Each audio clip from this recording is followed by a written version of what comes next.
자, 창세기 37장 25절부터 36절 제가 봉독합니다.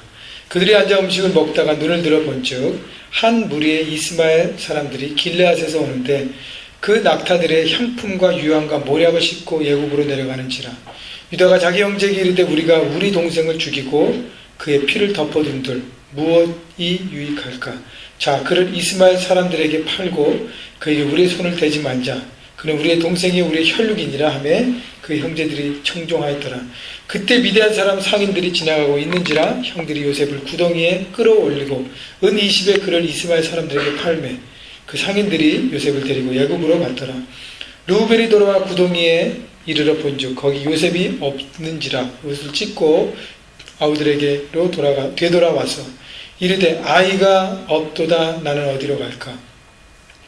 그들이 요셉의 옷을 가져다가 수점소를 죽여 그 옷을 피에 적시고 그의 채색 옷을 보내어 그의 아버지에게로 가지고 가서 이르기를 우리가 이것을 발견하였으니 아버지 아들의 옷인가 보소서 하며 아버지가 그것을 알아보고 이르되 내 아들의 옷이라 악한 짐승이 그를 잡아먹었도다. 요셉이 분명히 찢겼도다 하고 자기 옷을 찢고 굵은 배로 허리를 묶고 오래 들어 그의 아들을 위하여 애통하니 그의 모든 자녀가 위로하되 그가 위로를 받지 아니하여 이르되 내가 슬퍼하며 수월로 내려가 이 아들에게로 가리라 하고 그의 아버지가 그를 위하여 울었더라. 그 미디안 사람들은 그를 애굽에서 바로의 신하 친위 대장 보디발에게 팔았더라. 아멘. 자, 지난주 현장에서 강한 크리스찬이 되어야 된다고 말씀을 나눴습니다. 그래서 우리 교회는요, 주일만 교회에서 거룩한 예배자가 아니라 주중에 삶의 현장에서 능력이 있는 거룩한 예배자로 살아가야 함을 강조하고 있습니다. 자, 그런 의미에서 하나님과의 만남, 이 예배는 단순한 드림으로 끝나면 안 됩니다. 드림으로 머물러서는 안 되고요. 이 드림이 삶의 현장으로 연결되어서 그곳에서 똑같이 예배자로 살아가야 하는 것입니다. 그래서 예배는 바로 삶이에요. 영어로 얘기하면 worship is lifestyle입니다. 예배자는 예배하는 삶을 살아야 하는 것이에요. 세상과 구별된 하나님의 백성으로 삶의 현장에서 거룩한 예배자로 살아가야 합니다. 이런 예배자로서 세상과 구별된 삶을 살기 위해 다뤄야 할 부분이 바로 죄의 문제예요. 오늘 계속적으로 제가 창세기 37장을 묵상하면서 여러 가지 관점에서 이 말씀을 볼 수 있지만 내일부터 고난주간이 다가오기 때문에 우리에게 있기 때문에 우리가 죄의 문제를 다뤄야겠구나. 하나님께 주신 인사이트로 예스하고 받아들였습니다. 자, 우리가 사는 세상이라는 삶의 세팅은요, 쉽게 죄악을 선택하도록 되어 있습니다. 가만히 있으면 죄악 속에서 살아가는 삶의 구조 속에 살아갑니다. 여러분, 세상에서 아무것도 안 하고 그냥 가만히 있어 보십시오. 우리는 죄의 풍조에 따라서 그냥 살아갑니다. 그게 편하고요. 그게 쉽기 때문에. 자, 그렇기 때문에 이 죄의 문제를 해결하지 않고서는 세상 속에서 온전한 예배자로 거룩해서 구별되어서 하나님의 사람으로 살 수 없습니다. 여러분, 죄란 하나님의 말씀에 대한 불순종이에요. 세상은, 그 세팅은 악한 영이 셋업을 해서 하나님께 불순종하게 되어 있습니다. 자, 그렇기 위해서 이 죄의 원리를 우리가 다루기 위해서 먼저 죄가 시작되었던 에덴 동산으로 우리가 거슬러 올라가 봐야 합니다. 어떻게 죄가 시작되었나? 여러분, 에덴 동산에서 에덴이라는 단어는 히브리 원문에 보면 우아한 기쁨이라는 뜻입니다. 다시 말하면 하나님과의 바른 관계 속에서 하나님께서부터 주어진 삶의 몫을 다할 때 하나님으로 인해 주어지는 영적인 기쁨과 내적인 즐거움을 말합니다. 다시 말하면 하나님과 올바른 관계 속에서 그분의 말씀대로 순종하고 내 몫을 다하고 하나님 중심으로 살아갈 때 주어지는 그 기쁨, 그것이 바로 에덴의 삶이라는 것입니다. 그런데 에덴이라는 이 명사가요, 동사로 바뀌면 아단이라고 단어가 바뀌고요, 이 아단이라는 동사가 제기동사로 쓰여지면 그 뜻이 완전히 변하게 됩니다. 여러분, 제기동사는 한글에는, 한국말에는 없습니다. 영어에는 있고 그 다음에 히브리어나 다른 언어에는 있는 언어가 있습니다. 제기동사는 영어로 하면 reflexive verb예요. 그 동사가 내 중심으로 되는 거예요. 그래서 myself, yourself, himself라는 영어의 단어에서 그것을 사용할 때 내가 주체가 되어서 내 행동을 모든 걸 한다 라는 그런 뜻을 갖고 있는 문법이 바로 제기동사입니다. 자신만을 위해 행동하고 내 중심으로 행동하는 그 동사입니다. 그래서 에덴이 제기동사로 바뀌면 아단이 되고 그 의미는 주색에 빠지다. 자신의 욕망과 욕심을 채우다로 의미가 바뀝니다. 하나님께서 주신 기쁨과 그 모든 것들을 내 중심으로 갖기 시작하기 때문에 그것에 취해서 욕심과 욕망에 따라 내 삶이 무너진다고 얘기하는 것입니다. 그것이 바로 아단이란 에덴에부터 나온 단어의 뜻인 것입니다. 자, 하나님과 바른 관계 속에서 하나님께서부터 주어진 자신의 삶의 목을 다해 인간이 자기중심적으로 살려고 하며 반드시 자기의 육체의 속망을 채우고 탐심에 빠지는 영적인 페르나가 된다는 것입니다. 여러분, 불명예스럽게도요, 에덴 동산의 아담과 하와가 바로 첫 번째 죄의 주인공이 되었습니다. 모든 것이 풍성한 에덴 동산에서 아담에 빠졌어요.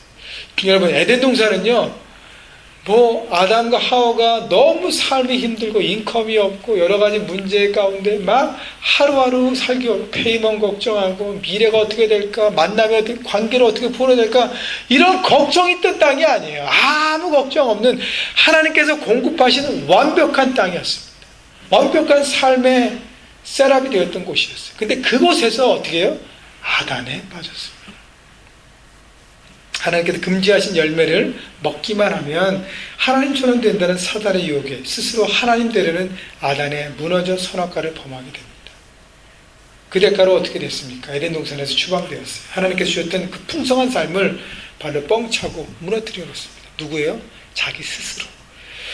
자, 그런 의미에서 우리 창세기 오늘 37장 1절 한번 보십시다. 본문 1절 37장 1절 야곱이 가나안 땅 곧 그의 아버지가 거류하던 땅에 거주하였으니. 자, 야곱이 가나안 땅에 거주했다고 얘기합니다. 여러분, 이게 단순한 의미가 아니에요. 야곱이 혹독한 훈련을 거쳐서 메소포타미아 바단 아람에 가서 삼촌의 집에서 20년 동안 죽도록 고생하고 훈련을 받고 그 다음에 돌아와서 더 큰 장애물이었던 형 에서의 장애물을 통과하고 하나님의 은혜 가운데 붙들고 살기로 결정하면서 이제는 가나안에 정착합니다. 자, 근데 형 에서와 함께 거할 수 없어서, 왜냐하면 너무 가진 것이 많아서 에서는 에돔이라는 새로운 땅으로 이주합니다. 결국 가나안 땅에 이제는 주인이 누가 됐어요? 야곱이 되어서 모든 훈련을 거치고 이제는 정착하고 번성하고 확장하는 그런 과정 가운데 있었다는 것입니다. 이제는 문제가 없어요. 훈련도 별로 없어요. 다 끝났어요. 이제는 하나님이 아브라함에 주셨던 그 언약, 이삭에게 주셨던 그 언약을 받는 언약의 자녀로 이제 가나안 땅에서 그 복을 나누고 내리고 사용하는 그런 풍성한 부유한 삶을 거했다는 것이 바로 창세기 37장 1절의 말씀이에요. 자, 그런데 이렇게 평화롭고 부유했던 마치 에덴과도 같은 그 땅에서 야곱의 아들들은 아단에 빠지고 맙니다. 하나님이 주신 이 많은 것보다 자기 자신들에게 집중하기 시작하면서 그들은 무너지기 시작해요. 자, 그래서 오늘 창세기 37장 야곱의 아들들의 죄악을 통해서 이 죄의 특성들을 살펴보려고 합니다. 그러면서 우리 모두 죄의 특성들을 깨닫고 삶 현장에서 죄를 다스리고 거룩한 하나님의 사람으로 서가는 여러분 모두가 되시기를 주님의 이름으로 축원합니다. 자, 그렇다면 어떻게 죄를 다스리고 거룩한 하나님의 사람으로 설 수 있을까? 첫째는요, 상처와 쓴뿌리를 치료해야 합니다. 37장 3절을 보십시오. 3절 요셉은 노년에 얻은 아들이므로 이스라엘이 여러 아들보다 그를 더 사랑하므로 그를 위하여 채색옷을 지었더니. 자, 야곱에는 12아들이 있었어요. 그 중에 11번째 아들이 바로 요셉입니다. 근데 이 아버지 야곱이, 이스라엘로 부르는 야곱이 11번째 아들 요셉을 편애했어요. 가장 사랑하고 가장 아꼈습니다. 그래서 나머지 형제들이 거기에 대해서 이렇게 별로 안 좋았어요. 여러분 보십시오. 형제가 있는데 우리 부모가 특정적으로 내 동생만, 내 형만, 내 언니만, 내 누나만 사랑한다고 하고 나는 찬밥신데 해본다고 생각해 보십시오. 마음이 좋을까? 그것이 아픔이잖아요. 자, 물론 이해는 됩니다. 오늘 성경에 나온 것처럼 요셉이 11번째 아들이면 아버지와 요셉의 나이 차가 얼마나 많이 차이 났을까, 그죠? 첫째가 아니라 11번째예요. 매년 낳아도, 매년 낳을 수는 없잖아요, 그죠? 11년 동안. 근데요, 중요한 것은 야곱이 결혼했던, 자식을 낳았던 부인들이 4사람 있습니다. 레아의 여종, 라헬과 라헬의 여종, 4이 있는데 그 중에서 가장 사랑했던 부인이 누구였죠? 라헬입니다. 요셉은 라헬의 첫 번째 아들이에요. 라헬은 아기를 못 낳다가 마지막에 낳았어요. 그래서 첫째 아들이 요셉이었고, 라헬의 자녀로 보면 그 다음에 둘째가 베냐민입니다. 근데 이 라헬이 베냐민을 낳다가 죽었어요. 자, 요셉의 입장에서 어머니가 없습니다. 그렇기 때문에 늙은 아버지 입장에서 저 어린 아들에게 엄마도 죽었고 아이도 어리고 더 사랑할 수밖에 없고, 내가 사랑했던 부인 라헬의 자식이기 때문에 더 마음 썼는데 라헬이 죽고 나서 더 신경 쓸 수밖에 없잖아요. 그래서 더 애정을 쏟을 수밖에 없었어요. 그래서 야곱의 마음이 온통 요셉에게만 있었습니다. 다른 형제들은 그냥 브랜드네임 없는 그냥 시장품 옷 같은 것만 입혔는데 요셉에게만 채세고, 지금 말하면 고가의 명품 브랜드를 그냥 계속 입히고, 그것을 바라본 형들의 마음이 4절에 나와 있습니다. 4절, 그의 형들이 아버지가 형들보다 그를 더 사랑함을 보고 그를 미워하여 그에게 편하게 말할 수 없었더라. 자, 형들이 아버지가 자신들보다 요셉을 더 사랑하는 것을 보고 어떻게 했다고요? 미워했다고 얘기합니다. 여러분, 물론 아버지 야곱이 잘못한 부분이 있습니다. 그러나 요셉의 형들은 이미, 지금 요셉이 성경 기록될 때 요때가 17살이에요. 그렇다면 요셉의 형들은 몇 살이었을까요? 최소한 20살은 다 넘었어요. 큰형은 30도 넘고 거의 40도 되었을 거예요. 여러분, 형들은요 이미 어른이에요. 20대, 30대, 40대 어른들이에요. 그런데 아버지가 10대 티네이저 어린 동생을 편애하는 걸 보고 자신의 마음에 편하지 않았어요. 여러분 보십시오. 아버지가 물론 잘못한 부분이 있지만 충분히 이해는 가능한 상황입니다. 여러분, 똑같이 형들도 1살 위고 동생이고 막 이렇게 같은 또래였다면 충분히 이해돼요. 형들은 이미 다 성장 어른들이에요. 그런데 어린 동생을 편애했던 아버지에 대해서 원망이 생긴 거예요. 여러분, 똑같은 일을 당해도 어떤 사람은 상처로 받아들이고 어떤 사람은 상처로 받아들이지 않습니다. 그런데 이 형들은 상처로 받아들였어요. 자, 저 어린 동생 요셉 얼마나 힘들까? 우리는 다 어머니가 키워주시고 같이 이렇게 지금도 생존하셔서 우리와 관계하는데 어머니도 이제 죽고 저 어린 나이에 참 여러 곳 왔다 갔다 하면 얼마나 힘들까? 아버지가 그래도 더 챙겨주신 게 마땅하다. 뭐 그렇게 받아들일 수 있었을 것이. 근데 마음에 두고 상처를 받아들였습니다. 여러분, 여기서 4절에서 미워한다는 단어는요, 히브리 원문에 보면 원수처럼 여기고 증오했다는 것입니다. 그러니까 단순히 미워한 게 아니라 상처로 받아들이고 상처가 뿌리가 되어서 어린 동생을 향한 증오와 죄악으로 발전한 것입니다. 5절 보십시오. 37장 5절. 요셉이 꿈을 꾸고 자기 형들에게 말하며 그들이 그를 더욱 미워하였더라. 미워하였더라 앞에 무슨 단어가 더 있어요? 더욱 미워하였더라. 동생에 대한 마음이 상처로 해서 미움이 생기니까 어떻게 해요? 뭘 하든지 꼴보기 싫은 거예요. 지금은 뭐냐면 요셉이 꿈을 꿨는데 볏집이 있는데 형들의 볏집이 자기에게 절을 했다는 거예요. 형님들이 열을 받았어요. 야, 그럼 우리가 너한테 절을 한다는 얘기야? 요셉에 대해서 어떻게 자격지심과 열등감이 생긴 거예요. 어린 동생 아버지 사랑을 받더니 저게 이제는 배린 게 없구나. 막 쭉쭉 나가야겠구나. 우리가 너한테 절해야 되고 섬겨야겠구나. 아버지에게 받은 편애를 상처로 품고 동생에 대한 열등감을 갖게 되니까 점점 요셉에 대한 분노가 쌓여가고 있었던 것입니다. 그래서 미움과 증오와 경멸이라는 마음의 죄악이 사라져요. 그 죄악을 지속적으로 범하게 됩니다. 요셉의 형들은요, 자신들의 상처와 쓴뿌리를 그대로 두고 살았기 때문에 이것이 크나큰 범죄의 씨앗이 되었어요.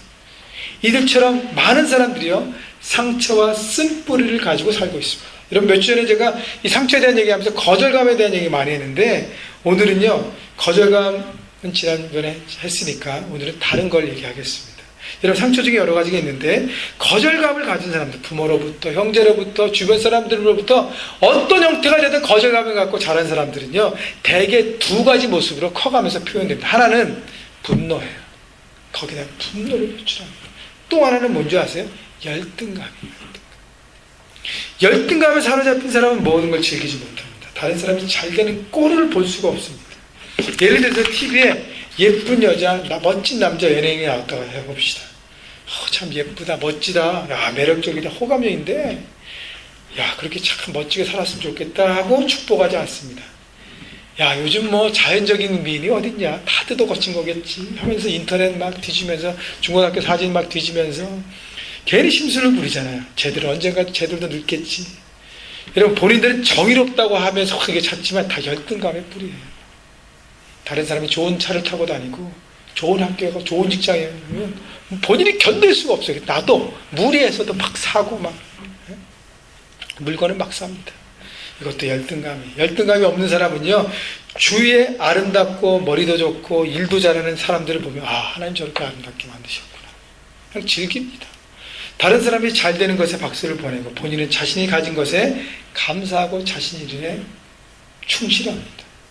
근데 열등감으로 인해 질투심을 가진 사람들은요, 자꾸 자신을 상하게 하고 무너뜨리게 하고 자신이 갖고 있는 게 자꾸 초라하게 보이게 돼요. 아, 나는 이것도 없는데 생각하면서, 나는 미국에 살아가는 신분도 없지, 나는 공부도 많이 못했지, 나는 아직 결혼도 못했지, 나는 아직 2세도 없지, 나는 돈 벌어놓은 것도 없지, 뭐도 없지, 뭐 다 없는 거 투생이에요. 없는 것만 바라보면. 이렇기 때문에 자신이 가진 가능성을 제한시키는 거예요. 자기가 갖고 있는 많은 좋은 것들이 있음에도 불구하고 없는 것, 다른 사람이 있는 것, 그 바람을 계속 비교하면서 나는 이것도 없고 나는 안 돼. 나는 자신의 일에 집중하지 못하고 자신의 장점을 보고 발전시키지 않고 다른 사람만 생각하고 비교하기 때문에 거기에 나의 모든 에너지를 빼앗기는 것입니다. 결국 자기 자신이 무너져가는 것을 모르고 있는 것입니다. 여러분, 사무엘서에 보면 이스라엘 초대왕 사울이요, 얼마나 멋진 왕으로 출발했는지 몰라요. 그는 외모도 출중했습니다. 성경에 보면 사울은 외모가 뛰어났다고 그랬어요. 외모가 준수하다고 그랬습니다. 그리고 다른 남자들보다 머리 하나가 더 키가 컸다고 그래요. 외모의 경쟁력을 가지고 태어났습니다. 그리고 성장했습니다. 마음도 착했어요. 막 교만하고 막 뭔가 되려고 하지 않았어요. 착한 사람이었어요. 그런데 10대 소년 다윗이 골리앗을 물리치고 백성들이 자신보다 막 다윗에게 더 인기에 박수를 보내니까 거기에 질투에 사로잡혀서 견디질 못했습니다. 여러분, 아무리 다윗이 골리앗을 이겼어도 10대 소년이에요. 그리고 본인은 한 나라의 초대왕, 왕입니다. 한 나라의 초대왕이라 특별한 자리에 있는데도 불구하고 자신 안에 있는 존귀한 것을 바라보지 못하고 다윗 하나 저 잡아 무너뜨리려고 자신의 평생을 다 소비하는 무모한 인생을 삽니다. 열등감이라는 상처를 치료하지 못하였고요, 그 섬처로 인해 많은 죄악을 선택했습니다. 결국 자신만이 비참한 인생으로 무너진 것뿐 아니라 자신의 가정도 무너뜨렸어요. 섬기는 나라도 무너뜨렸어요. 자신의 삶의 현장도 무너뜨린 결과를 갖게 된 것입니다. 만약 여러분, 사울이 자신의 상처와 쓴뿌리인 열등감으로 인한 질투라는 죄악을 깨닫고 그 죄악에서 돌이켜 자신을 비우고 다윗을 사랑하고 섬겨주었다면 어떻게 됐을까요? 초대왕으로 하나님께 멋지게 쓰임받아 정말 풍성한 삶, 능력 있는 삶을 살았을 것입니다. 여러분, 죄악의 볼시가 되는 자신의 상처, 쓴뿌리 여러분 다 알 것입니다. 여러분 이미 다 알고 있어요. 여러분, 그를 잘 포장해서 자꾸 감추지 마십시오. 여러분, 그것을 드러낼 수 있는 사람은 겸손한 사람이에요. 모든 것을 치료하시고 회복하게 하시는 하나님 앞에 내어놓으십시오. 하나님께 그때 그 부분을 만지시고 회복시키실 것입니다. 이것이 여러분을 살리고 여러분의 가정을 살리고 여러분에게 속한 공동체를 거룩히 할 것입니다. 여러분 안에 있는 상처와 쓴뿌리를 발견하시고 겸손하게 고백하시고 주 앞에 십자가에 내놓음으로 그 십자가의 회복을 통해 새롭게 되시고 죄를 다스리고 죄의 뿌리를 근절하고 삶의 현장에서 거룩한 예배자로 서가는 여러분 모두가 되시기를 주님의 이름으로 축복합니다. 자, 두 번째는요, 우리가 삶의 현장에서 죄를 다스리고 거룩한 예배자로 서가기 위해서 두 번째는 죄의 확산성을 알고 끊어내야 합니다. 여러분, 죄는 끊어내지 않으면 자라게 됩니다. 여기 물병이 있는데요. 이 안에 여러분 잉크 한 방울을 집어넣어 보십시오. 순식간에 이 잉크가 쫙 퍼져서 검은 물이 될 것입니다. 똑같아요. 잉크 한 방울이 바로 죄악의 한 가지 선택이에요. 그것을 선택하는 순간 그것이 우리 안에 자리 잡기 시작하면서 점점 순식간에 커가는 것입니다. 요셉 형들의 죄악의 시작은 아버지 편애로 인한 상처였고 동생의 꿈에 대한 열등감이었어요. 이것이 자라 미움, 원수같이 생각하는 증오심이 되었습니다. 자, 오늘 본문 8절을 보십시오. 창세기 37장 8절. 그의 형들이 그에게 이르되 내가 참으로 우리의 왕이 되겠느냐, 참으로 우리를 다스리게 되겠느냐 하고 그의 꿈과 그의 말로 말미암아 그를 더욱 믿어하다니. 요셉의 꿈을 듣고 형들은 요셉을 더욱 미워하였다고 하는 것입니다. 그 증오심이 점점 커간 거예요. 계속적으로 그 미워하는 마음, 상대방을 증오하는 마음이 계속 자란다. 11절.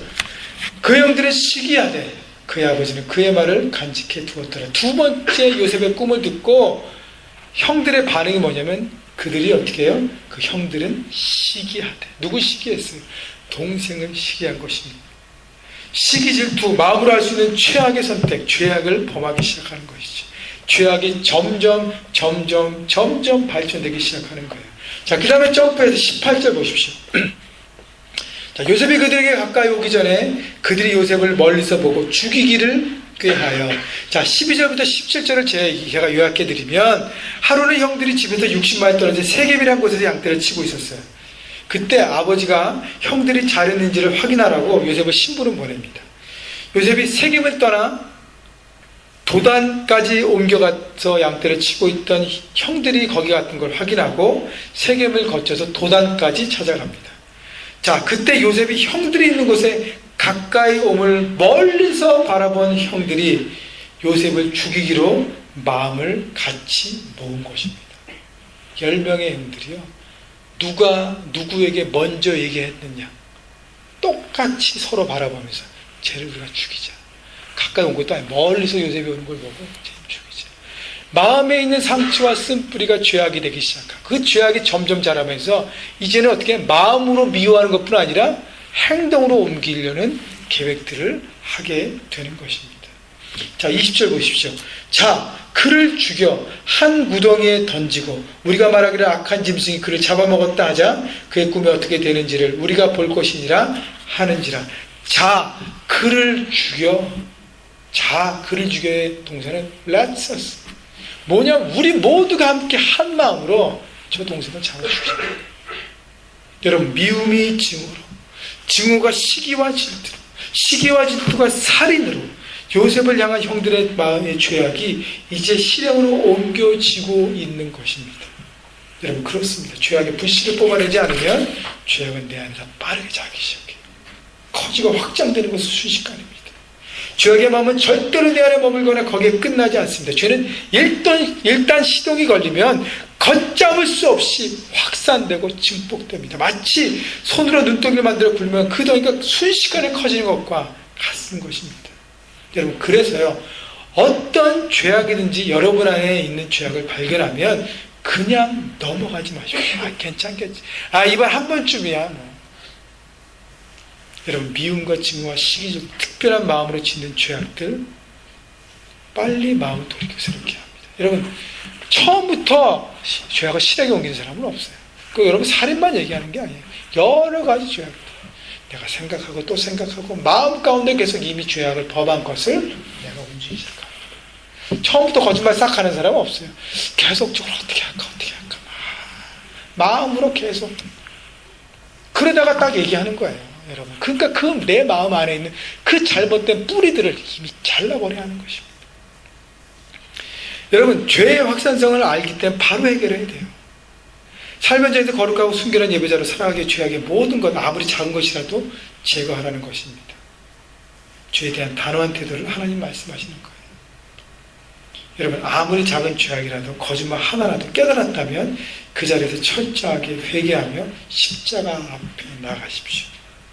십자가에 걸려 자신의 영혼을 정결케 하고 삶의 방향을 바꾸고 같은 죄악을 반복하지 않도록 최선을 다해 사는 삶을 살아야 할 것입니다. 이것이 바로 삶의 현장에서 거룩한 예배자로 살아가는 것이, 여러분, 죄의 확산성이 있음을 알고 죄의 모든 모양이라도 끊어내며 정결하게 거룩하게 하나님 앞에 살아가시는 여러분 모두가 되시기를 주님의 이름으로 축원합니다. 세 번째는요, 죄의 둔감성을 알고 인식하고 깨어 있어야 하는 것입니다. 죄의 둔감성을 알고 인식하고 깨어 있어야. 25절 볼까요? 23절부터 보십시다. 요셉이 형들에게 이르되 이름에 그의 형들이 요셉의 옷 곧 그가 입은 채색 옷을 벗기고 그를 잡아 구덩이에 던지니 그 구덩이는 빈 것이라 그 속에 물이 없었더라. 자, 먼저 뭐냐면 원래는 죽이고 구덩이에 쳐박으려고 그랬는데 맏형 루벤이 야, 우리 목숨만은 살려주자 라는 제안 때문에 일단은 보류하고 일단 구덩이에 옷을 벗기고 넣었습니다. 여러분, 10대의 소년 요셉이 형들에게, 왜냐면 형들에게 가자마자 뭐 인사도 할 거 없이 이렇게 덥석 잡아가지고 옷을 벗기고, 그 다음에 벗기는 과정 가운데 어떻게 했게? 뭐 좀 피지컬리 어비스를 했겠죠, 그죠? 그 다음에 어떻게 해요? 구덩이에 쳐넣습니다. 구덩이에 들어간 요셉이요, 가만히 있었을까요? 아, 형, 왜 그래요, 형, 왜 그래요? 형, 왜 나한테 왜 이리, 형, 나 살려주세요, 형들. 날 얼마나 애걸복걸 했었을까요? 근데 보세요, 25절. 그들이 앉아 음식을 먹다가 눈을 들어 본즉. 자, 형들은요, 동생의 옷을 벗기고 힘으로 가한 다음에 구덩이에 쳐박았어요. 동생이 그렇게 애걸복걸합니다. 근데 뭐 하고 있어요? 앉아서 밥을 먹고 있습니다. 밥이 들어갈까요? 여러분, 밥이 들어가겠어요? 그만큼 형들은 마음으로 이미 요셉에 대한 미워하는, 증오하는, 시기하는 마음으로 마음의 죄악을 이미 오랫동안 저은 거예요. 그리고 마지막 시대에 옮겼습니다. 그 죄가 형들의 마음을 둔하게 만든 거예요. 넌하게 만든 거예요. 아무 감각이 없는 거예요. 동생이 했던 거에 대해서 한치의 양심의 꺼리낌도 없는 거예요. 그러니까 밥이 들어가죠. 여러분, 죄는 우리를 둔하게 만드는 것입니다. 일상적인 일이 되어버린 것처럼 이것이 바로 죄의 속성이에요. 여러분, 사무엘하에 보면 이스라엘 왕 다윗이 자신의 충북 우리아 안에 밧세바 부적정한 관계를 겪은 다음에 그 실수를 덮기 위해서 전장에 있는 우리아를 불러서 집에 휴가를 보냅니다. 알리바이를 꾸미기 위해서. 근데 이 친구가 말을 안 들어요. 동료들이 다 전쟁인데 내가 어떻게 집에 가서 쉴 수 있습니까? 성문에서 병사들하고 같이 지냅니다. 말을 안 듣잖아요. 그래서 어떻게 다시 전장으로 보내서 요압 장군에게 시켜서 전장 맨 앞에 있다가 이 친구가 빼고 다 빠져라. 결국 뭐예요? 간접적으로 죽이라는 것이죠. 함정에 빠뜨려서. 요압은 다윗의 지시대로 그를 죽였습니다. 죽게 만들었습니다. 다윗은요, 자기 뜻대로 되지 않자 불륜도 모자라 살인까지 저질렀습니다. 여러분, 그 다음에 한 것이 뭔지 아세요? 다윗이 그 혼자 된 밧세바를 데리고 자기 아내로 삼습니다. 여러분, 이런 뻔뻔한 놈이 어디 있습니까? 잘못된 관계를 가졌어요. 남편을 죽였어요. 얼마나 거기에 대해 큰 죄악을 졌습니까? 덥석 아내로 맞지. 사무엘하 11장 20절에 다윗의 소위가 하나님 보시기에 악하였더라. 하나님 보시기에 크나큰 죄악을 범했다고 성경이 얘기하고 있습니다. 근데요, 이렇게 악한 죄악을 범한 다윗이 자신의 죄를 돌이키기는커녕 더 뻔뻔해졌어요. 죄로 인해 양심이고 체면이고 아무것도 따지지 않습니다. 여러분, 자기의 수와 있는 사람들이 이 일을 다 알잖아요. 밤에 밧세바를 데리고 온 사람, 거기 도운 사람, 다시 데려다 준 사람, 뭐 이런 보고한 사람, 거기에 대해서 수치심도 없어요, 다윗은. 왕이기 때문에 쉬쉬할 뿐이지 얼마나 다윗을 그렇게 바라봤을까요? 그들의 눈치는 고사하고 자신의 범죄에 대해 깨닫지 못하고 있었습니다. 결국 나단 선지자가 와서 깨우쳐 줄 때까지 자기가 잘못하고 있는지도 몰라하고 있었어요. 그것이 바로 다윗의 죄에 대한 둔감성입니다. 여러분, 그렇습니다. 죄는 이토록 인간을 둔감하게 만들어요. 죄의 둔감성은 인간의 양심을 팔게 하고 생각을 마비시킵니다. 그래서 죄악이 일상화가 돼요. 여러분, 한 번 거짓말할 때는 어떻게 해요? 마음의 죄책감이 무지 커요. 두 번 할 때는 조금, 세 번, 네 번 계속해 보십시오. 아무렇지도 않아요. 당연하다듯이 넘어가게 되는 것이 바로 우리의 모습인 것입니다. 여러분, 그렇기 때문에 처음 죄악, 그 죄악을 범했을 때 마음에 양심의 가책이 오고 꺼리낌이 올 때, 그때 바로 잘라내야 하는 것입니다. 그래서 데살로니가전서 5장 22절에 주님께서 우리에게 이렇게 말씀하세요. 악은 모든 모양이라도 버리라. 다시 말씀드립니다. 악은 모든 모양이라도 버리라. 여러분, 여러분의 삶 현장에서 이렇게 삶을 살아가다가 악한 모습, 마음의 생각들, 뭐 어떤 것인지 발견하면요, 그 자리에서 돌이키라는 거예요. 아까도 말씀드렸지만, 이번만 넘어가지 뭐. 이것만 넘기면 될 것 같아. 괜찮아. 이 정도는 하나님도 눈 감아 주실 거야. 여러분, 죄악이 아닌 것은요, 0과 100이지 10%의 죄악, 50%의 죄악, 100% 죄악이 없습니다.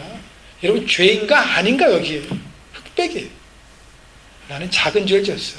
여전히 죄인인 것입니다. 그렇기 때문에 큰 죄악으로 발전되기 전까지, 내가 둔감해져서 정말 죄악 가운데 살아가기 전까지 여러분 그 뿌리를 잘라내라는 것입니다.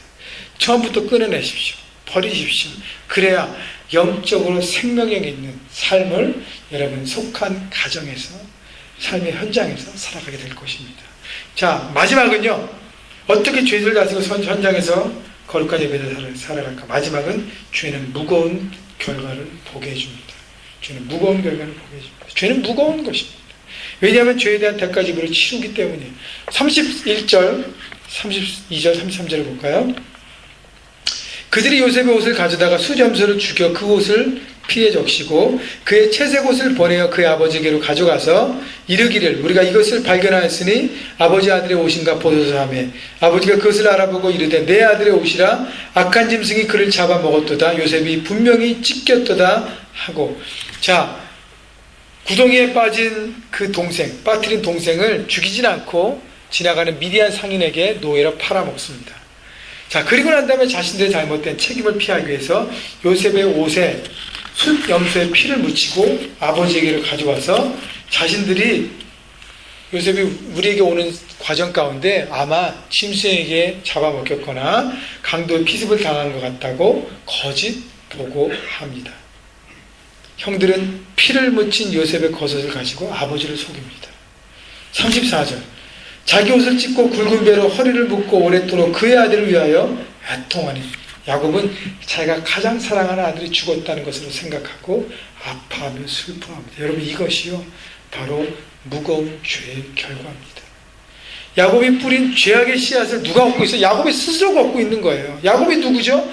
자기 아버지에게 축복권을 받기 위해서 형 에서처럼 위장하기 위해 염소를 잡아 피를 흘려 아버지가 좋아하는 음식을 만들었고 형의 겉옷을 입고 형 에서처럼 철저하게 아버지를 속였어요. 그 결과 아버지로부터 축복권을 받았습니다. 그 대가는 엄청났어요. 20년 동안 삼촌 라반에 집에서 죽도록 고생했어요. 여러분, 그것으로 끝나지 않았다는 것이에요. 그 야곱의 그 거짓된 삶, 자신의 목적을 이루기 위해 아버지까지 속이는 삶, 바로 자기 아들들에게까지 어떻게 해요? 되물림하게 된 것입니다. 야곱의 아들들 아버지에게 배운 대로 그대로 한 거예요. 똑같이 염소의 피를 흘리고 겉옷을 이용해서 아버지를 속였어요. 여러분, 똑같은 머티리얼로 자기가 아버지에 속인 것처럼 자기 아들들에게 자기가 당했어요. 여러분, 저는 이 말씀 보면서 소름 끼쳤어요. 야, 이렇게 하나님께서 살아계셔서 우리의 죄에 대한 대가를 지불하게 하시는구나. 여러분, 죄에 대한 용서와 죄에 대한 대가 지불은 two different thing입니다. 다른 거예요. 하나님 우리 죄는 용서하십니다. 그러나 대가는 여전히 우리가 지불하고 살아야 하는 것입니다. 책임이라는 것이. 요한복음 8장에 보면 서기관들과 바리새인들이 가늠한 여인을 현장에 붙잡아 예수님께 끌고 옵니다. 율법에 의하면 그 여인은 돌에 맞아 죽어야 합니다. 주님께서 그들을 향해 너희 중에 죄 없는 자가 먼저 돌로 치라. 아무도 나서는 사람이 없어. 양심에 꺼리키기 때문에. 그래서 모두가 떠났습니다. 주님께서 이 불쌍한 여인을 정죄하지 않으시고 용서하셨어요. 여러분, 그렇다고 해서 주님의 용서는 받았지만 자기 마을로, 자기 삶의 현장으로 돌아갔을 때 여러분, 이 여인의 가늠한 사실을 알고 동네 사람들이 두 팔 벌려 환영했을까? 아니에요. 가늠한 여인이라는 따가운 시선을 통해서 이 여인은 살아갈 수밖에 없어요. 사람들과 관계도 어려움을 겪었을 거예요. 그러나 그 모든 대가를 지불하며 살아가는 것은 그 사람의 몫인 것입니다. 그래서 그녀를 돌려보내시면서 주님께서 당부하셨어요. 요한복음 8장 11절 하반절에 나도 너를 정죄하지 않으니 가서 다시는 죄를 범치 말라 하시니라. 이 말씀은요, 그녀뿐에게 아니라 우리 모두에게 주신 말씀이에요. 죄를 떠나지 않으면 죄 용서 받은 후에도 죄의 무거운 결과를 더 오래 뒤집으며 살아야 한다는 것입니다. 그렇기 때문에 죄를 미워하고 버려야 합니다. 여러분, 특히 여러분 중에 자녀가 있는 분들, 빨리 여러분의 죄악의 습관, 잘못된 삶의 방식들, 여러분 그 마음에 있는 죄악들, 상처들, 쓴뿌리를 빨리 해결하십시오. 여러분, 그렇지 않으면 여러분의 자녀를 통해서 여러분 그 죄악을 보게 될 것입니다. 미래의 부모가 될 사람들에게 더 많이 있죠. 여러분, 지금이 절호의 기회, 좋은 시기예요. 자녀를 낳기 전에 자신들 안에 있는 죄악의 뿌리들, 잘못된 삶의 습관들을 끊어내야 합니다. 그래야 죄를 되물림하지 않는 것입니다. 여러분, 감사한 것은요, 우리에게 이 모든 죄에 대한 해결의 열쇠가 있습니다. 바로 십자가입니다. 여기부터 고난주간이 시작되죠. 예수님의 그 보혈이 우리의 모든 죄를 씻어주셨습니다. 그 십자가 앞에 여러분의 상처와 쓴뿌려 죄의 습관들 모두 내놓는다면 그 정결함을 통해서 여러분 회복될 것이고, 여러분의 모든 죄악들이 여러분 대해서 끊어지고 다음 세대에 내려가지 않게 될 것입니다. 여러분, 그러기 위해 십자가 앞에 자신의 연약함을 내놓아야 돼요. 상처난 마음, 마귀의 밥이에요. 인간관계, 사랑관계에 묶여있는 부분이 있는 사람들, 인간관계 때문에 넘어집니다. 가족과의 관계, 학교의 친구, 직장들의 동료들. 여러분, 돈에 묶여있는 사람은 항상 돈 문제로 넘어집니다. 그리고 하나님께 정직한 물질을 드리지 못합니다. 시간을 관리하지 못하는 사람, 시간 약속으로 다른 사람을 시험 들게 만듭니다. 다른 사람에게 죄짓게 만들어요. 자신의 신뢰도 무너뜨립니다. 여러분, 마귀가 공격하는 주 루트를 알기 위해 내가 가장 잘 넘어지는 것이 무엇인지 생각하면 돼요. 여러분 모두 이미 알고 있습니다. 자신 앞에, 하나님 앞에 자신의 약함을 여러분 인정하십시오. 변명이 많은 사람은요, 받아들일 자세가 없는 사람이에요. 받아들여야 변화가 일어납니다. 그리고 하나님의 도우심을 구해야 하는 것입니다. 여러분, 예수님의 두 제자 중에서 자신의 연약함 때문에 죄를 선택하고 넘어져서 무너진 두 제자가 있습니다. 하나는 비참한 죽음을 맞이했고 하나는 용서받고 회복되었습니다. 한 유다는 가룟 유다예요. 한 제자는 가룟 유다입니다. 그의 연약함은 물질, 돈이었어요. 그리고 가진 죄의 뿌리는 탐심이었습니다. 요한복음 12장 6절에 하면 가룟 유다는 예수님과 제자들의 공동체의 재정을 관리하며 뒤로 자기 마음대로 돈을 마음대로 썼습니다.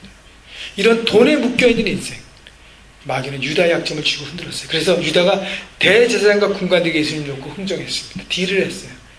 내가 예수를 넘겨주면 얼마나 내게 줄 수 있느냐. 그래서 은 30에 예수님을 팔았습니다. 돈 앞에 3년간 동고동락한 스승이고 뭐가 없었습니다. 이런 유다에게도 돌이킬 기회가 있었어요. 그러나 자신의 약함을 인정하지 않았어요. 유다는요, 죄 짓고 망한 것이 아니라 회개하지 않아서 망했습니다. 자신의 약함을 인정하지 않고 마음을 돌이키지 않았기 때문에 그런 망한 인생을 살았다는 것입니다. 그와 반면 베드로는 혈기를 다스리지 못하는 연약함이 있었어요. 자기가 말한 것을 지키지 않았습니다. 그리고 십자가 주님 앞에 3번이나 모른다고 거짓말을 했어요. 저주까지 했어요.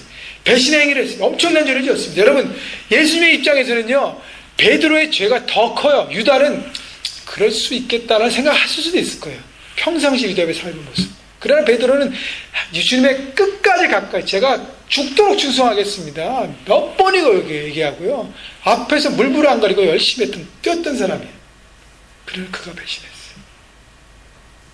그때 베드로는 슬피 울며 자신의 마음을 찢었고 주님 앞에 나와 있는 그대로 부족한 모습으로 나아갔습니다. 그래서 그가 십자가의 보혈로 회복되었어요. 그래서 그만 회복된 게 아니에요. 그의 가정이 살아났고요.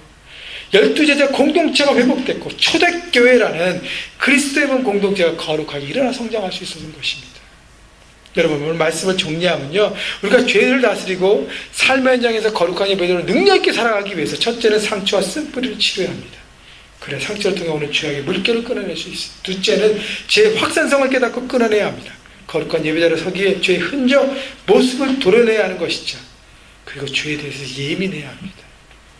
마지막으로는요, 죄의 무거운 결과를 깨닫고요, 죄가 되물림하지 않을 수 있도록 자신에 대해서 끊어내야 합니다.